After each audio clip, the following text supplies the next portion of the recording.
2 நாளா வந்துட்டு ஒரே சிக்கு. இந்த சிக்க தான் வந்துட்டு தமிழ்ல சீக்குன்னு கோயம்புத்தூர்ல சொல்லுவாங்களா. இத கண்டுபிடிக்கவே வந்துட்டு எனக்கு 4 வருஷம் ஆயிடுச்சு. சரி ஹஸ்பண்டோட மெத்தட ஃபாலோ பண்ணலாம் அப்படின்னு சொல்லிட்டு உடம்பு தன்னால ரெடி ஆயிடும் 2 நாளா விட்டனா, அது என்னவோ வந்துட்டு லோ பிரஷர் ஆகி மயக்க வர நிலைமைக்கு ஆயிடுச்சு. இந்த தலையில இருக்கிற நோய் எல்லாம் வந்துட்டு கண்ணு வலி, காது வலி, மூக்கு வலி எல்லாமே வந்துட்டு ஒரே நேரத்துல எப்படிடா வந்துருச்சு அப்படின்னு சொல்லிட்டு டாக்டர்கிட்ட போய் கேட்டா, நம்ம போய் நரம்பு ஊசியை போடுங்க அப்படின்னு சொல்லிட்டு கொடுத்தாங்களா. அந்த அக்கா வந்துட்டு அங்கேயும் இங்கேயும் குத்துறாங்க, நரம்பு கிடைக்கல அப்படிங்கிறாங்க. கடைசியா வந்துட்டு ஒரு நரம்பு கண்டுபிடிச்சு ஊசி போட ஆரம்பிச்ச பிறகுதான் வந்துட்டு குத்துன இடத்துல இருந்தெல்லாம் வந்துட்டு ரத்த ரத்தமா வருது.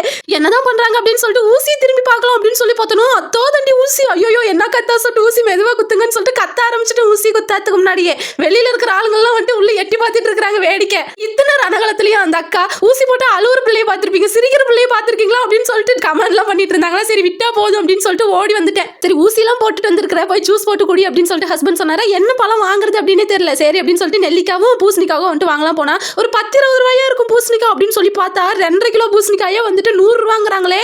சரி அப்படின்னு சொல்லிட்டு கையில வாங்கியாச்சு, என்ன பண்றது அப்படின்ட்டு வந்து பச்சை பயிர் ஒரு 5 கிலோ 80 ரூபாயா. அப்புறம் அதை ஒரு 5 கிலோ பெரியமா வீட்டுல வாங்கிட்டு வீட்டுக்கு கிளம்பிட்டேன்.